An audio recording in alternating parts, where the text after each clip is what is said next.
Hello, everyone. So excited to see John and John do their experience report for Lockheed. I've been working with them for almost 2 years now, and they've been both amazing to work with. They have great teams. It's been interesting working at Lockheed. It's a different kind of organization, and as we start talking about establishing a reliable system you can delegate into, you can understand why it's really important. When we start talking about transformation, the measure of value in transformation is an organization that is actually transformed. And you heard both Johns talk about how they've been experiencing different things where, the measure that they were seeing in their organizations were the value was, well, we trained 10 teams. Okay, well, you train 10 teams. Are they actually able to do anything different?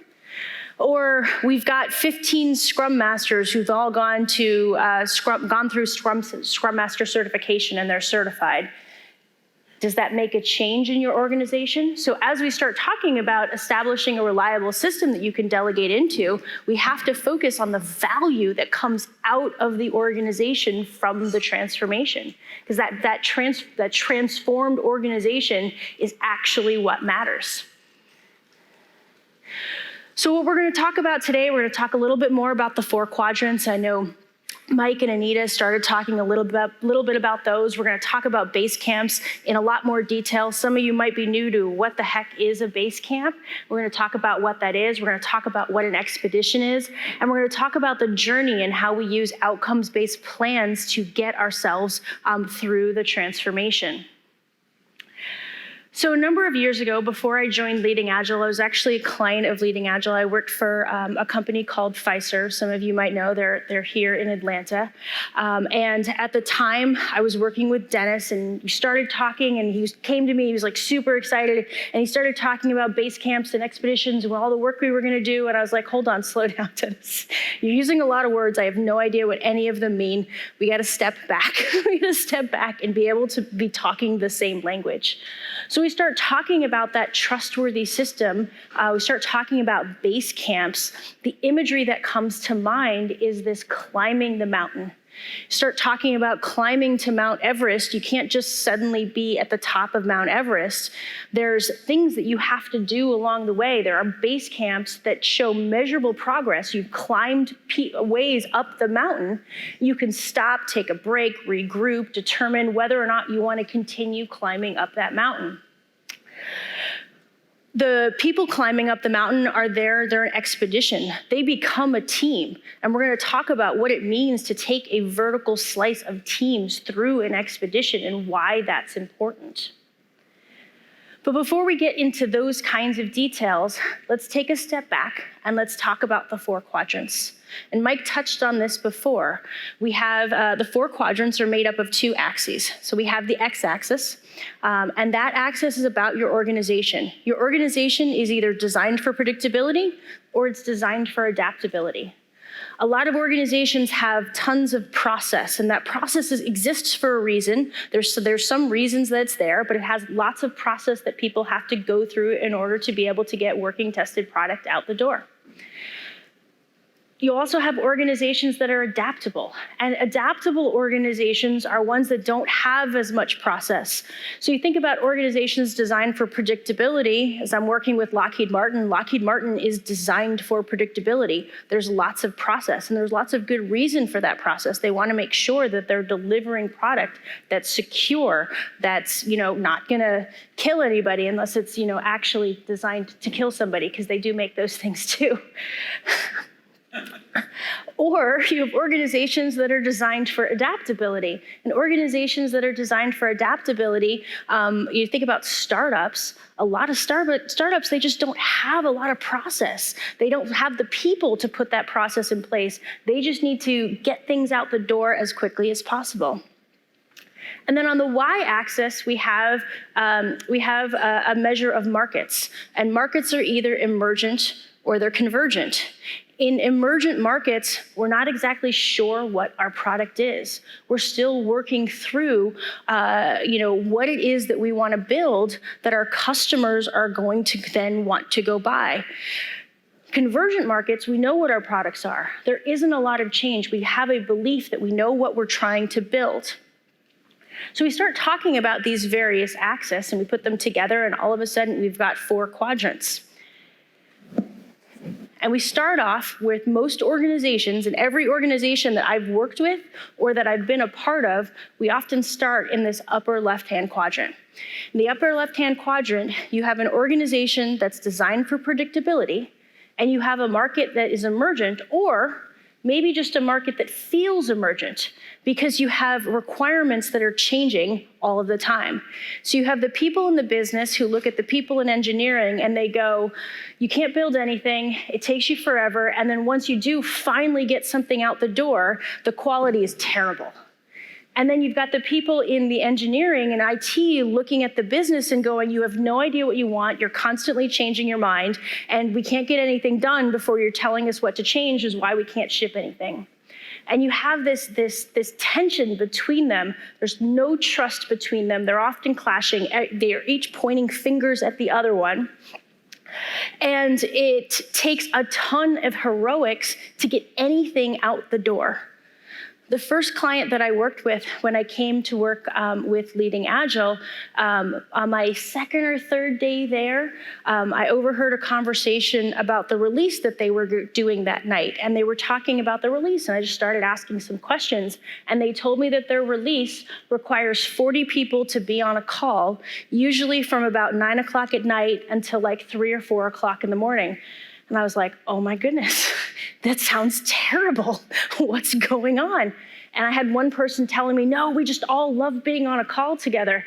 And I looked at him a little sideways and I was like, I feel like you're being a little optimistic there. And I had like at no less than 5 people pull me aside the rest of the day going, you know that we're all on the call because we can't actually get our product released. And so I asked if I could join, just wanted to listen in. And so I listened to this call, and nothing was really automated. They're pushing buttons, stuff's not working. They have their DBA on the call who was making changes in the production database on the call, and they're all yelling at each other. It was awful. And that's where we were starting in this organization. So what do you do? What do you do when that's the situation that you're in? Well, the very first thing that you have to do is start to stabilize the system. You might want to move faster. You might want to understand better what it is you're building. You want to be able to deliver more valuable things. The very first thing you do is have to have a system that is stable enough that when you put requirements in, that you know that you can actually release things to your customers, that you can get it out the door, that you can have a system that as you're thinking about when you're going to be able to tell your customers that they're going to get things, that's a thing that exists. You also need a system that's stable enough that has the right level of quality so that as you're delivering to your customers, they're not, clenching every time you say that you're going to do a release. It's unnerving when your customers are saying, no, please release less frequently because we don't trust the releases that you have. So you need a stable system that's predictable and has a good level of quality. As you start to continue that journey up the mountain, we start talking about Basecamp 2. We're talking about reducing batch size in order to increase the flow of work. Thinking about things like breaking things down into smaller backlog items so we can start to make better bets and make smaller bets, get faster feedback loops from our customers. It also means that we need to reduce the amount of work in progress. John Markowski in the video from Lockheed was talking about that 64%, and he's not kidding, that is his favorite number. I think like every other conversation he has, he brings that up because it just blew his mind that so much of the organization, it's like he's described it as like we're on a highway and the cars, there was just bumper to bumper traffic. And as soon as we could get some of the cars off the road, we could actually start to see the work flowing through the system. So we need to get to smaller batches. We need to start leaning out the system so that we can get more flow in the system. start talking about Basecamp 3, we're starting to looking at reducing our dependencies. We got to break those dependencies down so that we can have those teams be encapsulated.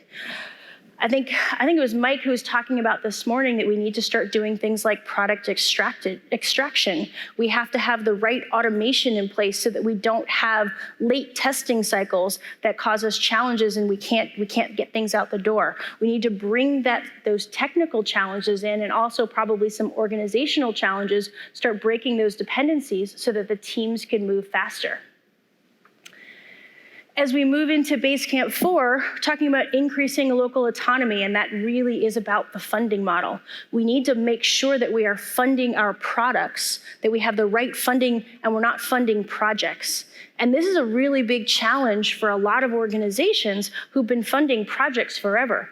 You have projects that you put together, you get funding for it, you pull a bunch of people together and you go do something, and then at some point in time, that project's gonna disband. But we don't have projects, we have products. We have products that are out there in the market that we have to be able to support long-term.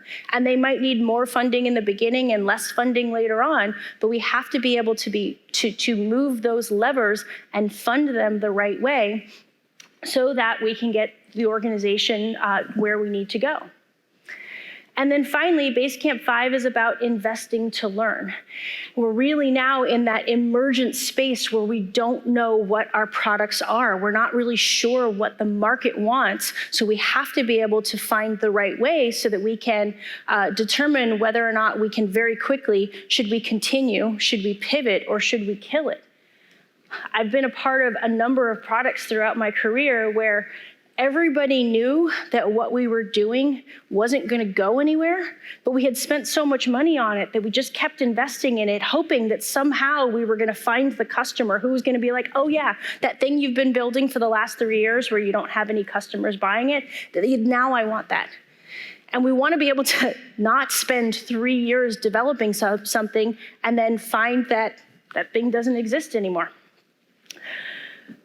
As you're thinking about this Basecamp model, we look at the organization, but we also look at the capabilities within the organization.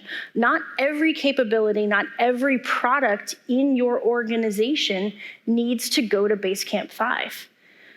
There is an economic investment, there's a time investment, there's a change fatigue investment. As you're continuing up the mountain, you have to make the decision whether it's right for your organization and whether it's right for that part of your organization.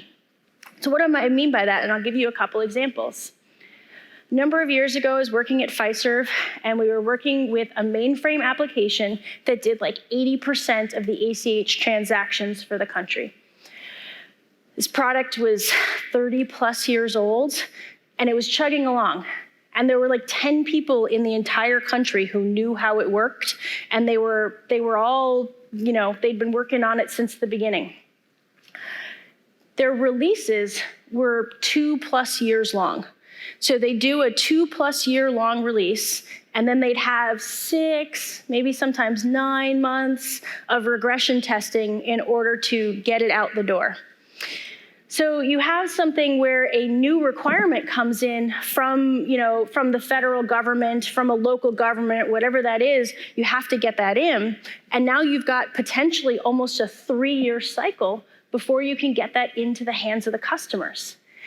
And that just wasn't fast enough. But what we weren't going to do was go try to rewrite this COBOL application that was 30 years old in 6 months. Like, there's a reason it took that long.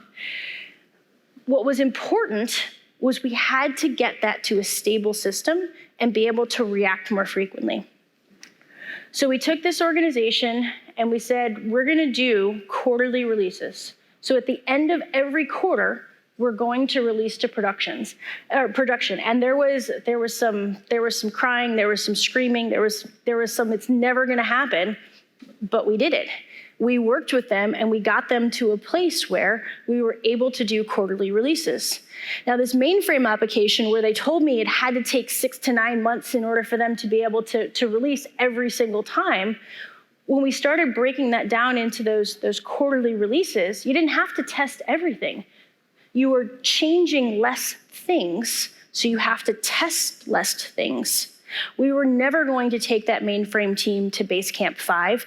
That application, ultimately was, I think it might be still being rewritten. It's being rewritten, replaced, because eventually COBOL is going to go away. Mainframes are going to go away someday. I'm not sure when. But for the time being, making sure that that was stable and making sure that they were appropriately able to react to the market, that was really important. Now, at the same time, in that same organization, there were some people hypothesizing what to do with voice technologies. This was right when Alexa and Google were coming out, and there were some people in the organization going, hey, I think that there's a market for wanting people to be able to talk to Alexa and say, Alexa, what's my bank balance? Alexa, did this check clear? Alexa, what are the last 5 transactions? Do I have any money? Want to be able to interact with that. But it was also fairly new technology. Didn't know if Alexa was going to be around for 1 year or 10 years or 30 years. Didn't know if people were actually going to want to interact with voice technology in that way. Were people going to trust that they could talk to this thing and ask about their bank information and have it be secure? So in that case, we put together teams that were really about investing to learn. We needed to know quickly whether or not it was going to be something that it was going to take off. We didn't want to go build something for 3 years, release it to the market, and find out that by the time we released it to market, nobody wanted it anymore. So same organization, Basecamp 1 was perfect. It was exactly where those ACH teams needed to be.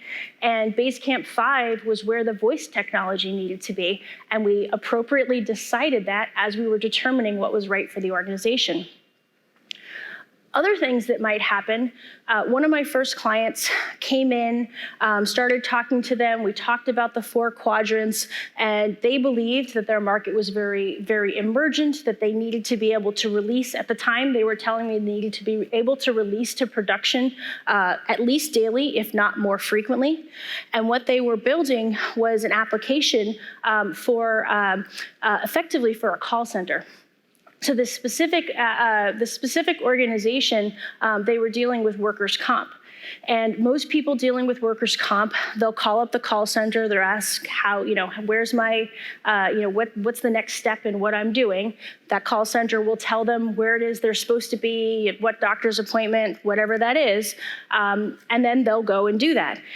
And as we were talking to this organization, as we were working with them, they were set on Basecamp 4. Well, this is that same organization I was talking about a couple minutes ago who could not release software. And we stabilized the system, we got them to a predictable state, and by the middle to the end of Basecamp 2, they were actually on a weekly release schedule. They still had late testing cycles, they didn't have the right automation, they still had a number of challenges that they wanted to go solve. But now they were releasing net new functionality for that call center to have to be able to consume on a weekly basis. And the rest of the organization was like, hold up, I'm not ready for this.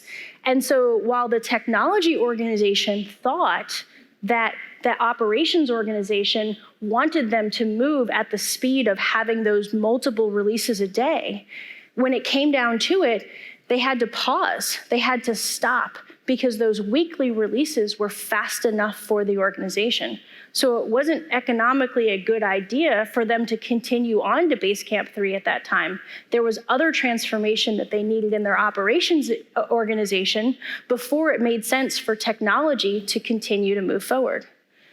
So there's no judgment why some teams go to Basecamp 1, some teams go to Basecamp 5. It needs to be the right decision for the products and the capabilities in your organization as you're thinking about where do I need to transform and what's the investment I want to make in transforming this particular part of the organization. We've talked about a bunch of the different base camps. Here are the outcomes for Basecamp 1. The actual outcomes right now, not too important for what I want to talk about, but what I want to get you all focused on is that we are focusing on outcomes and not activities. We're not thinking about, hey, I'm going to go, train a bunch of people and cross my fingers and hope that a transforming organization comes out of it. For each one of these outcomes, for all of the base camps, there are success criteria. We have things that we believe that will give us measurable improvement. And as we start to measure those things, talking about doing a baseline measurement before we start, measuring along the way, being able to show business value improvement, being able to show that trustworthy system coming into play, being able to measure that the system of delivery is performing the way that we need to, and being able to measure whether or not the transformation is going the way that we want to. I like to talk about the outcomes in terms of a baking analogy. I like to bake. It's one of my hobbies. The folks at Leading Agile know I have a lot of hobbies. I don't sit still very often. So we think about baking. Each one of those outcomes can be a different thing that we're baking. So let's talk about form teams. I'm bringing together the ingredients for form teams. I'm forming my stable, dedicated teams. I'm making sure that the people understand their roles and responsibilities on those teams. I pull together all of those ingredients, I'm following the recipe, and then I'm gonna put that into the oven. Got it all baking.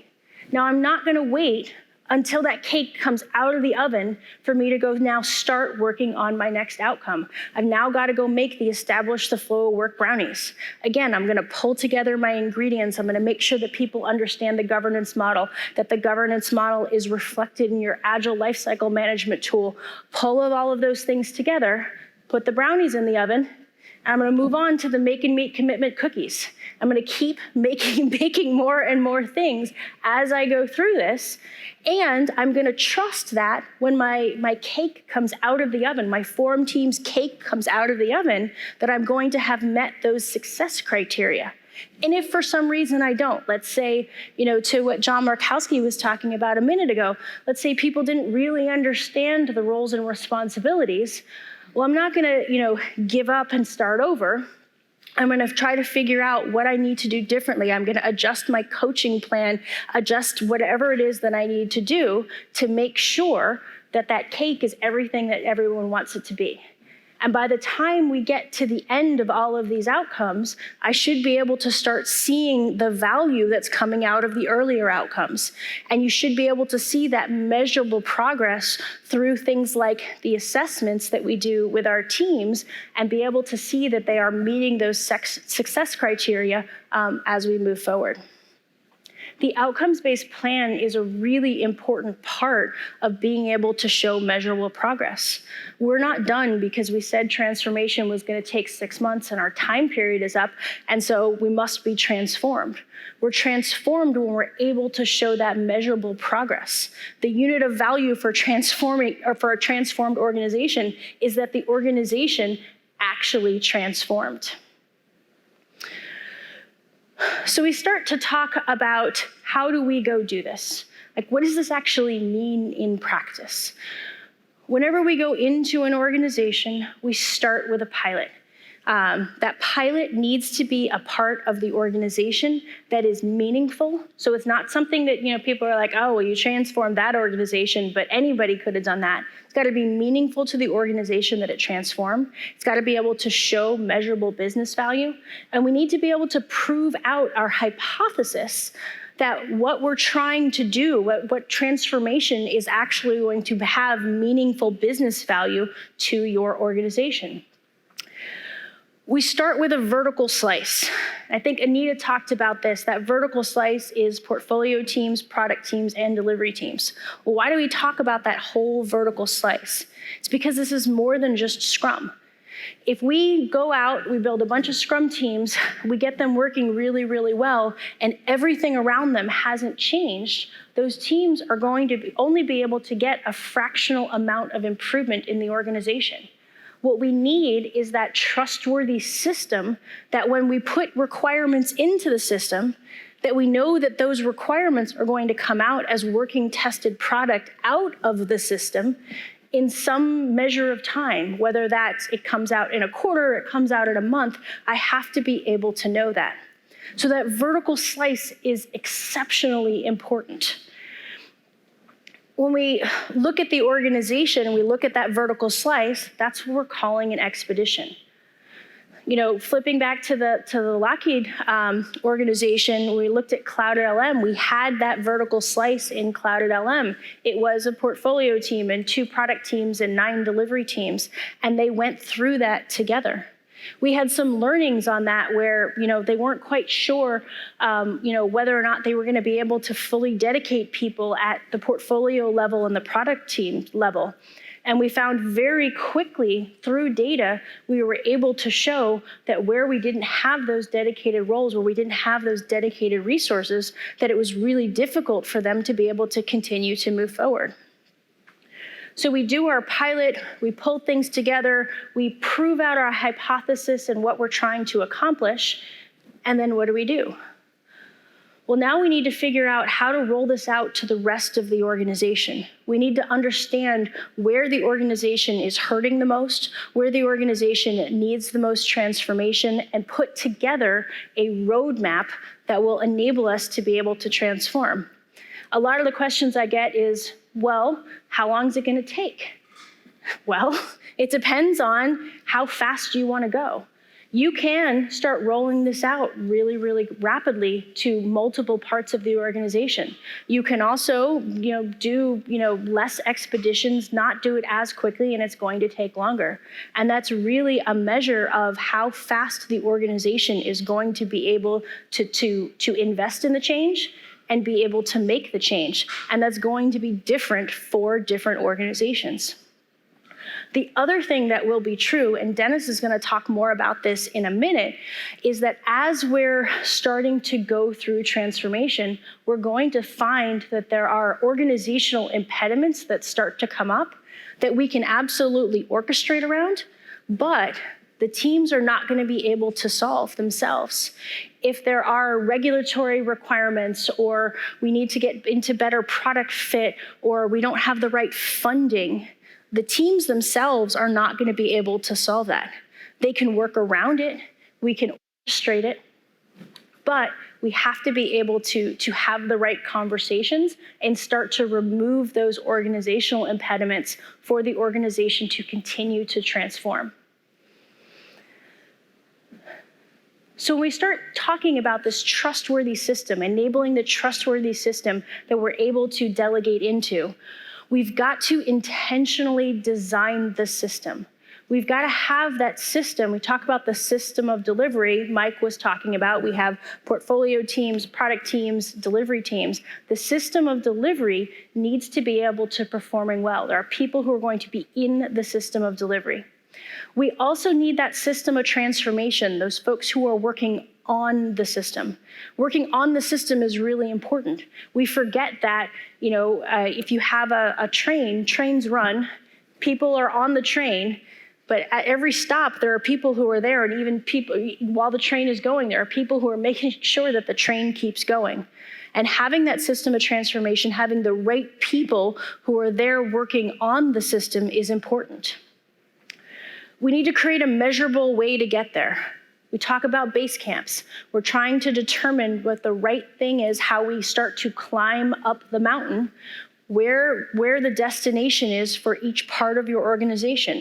And remember that the destination for one part of your organization might not be the same as the destination for another part of your organization. You might have some people like that ACH team, some products like that ACH team, where base camp 1 is good enough. There might be other parts of your organization that truly need to go to base camp 5, and then potentially everything in between. So having the right conversations about where to go. We need to organize those teams into expeditions, creating that whole vertical slice, creating stable, dedicated teams at every level in the organization so that we can get to that transformed state. And we need to take those expeditions through the outcomes-based plans so that we can actually get to the point where we're achieving what we're trying to get to. And that is what I wanted to talk with you all today. So thank you very much.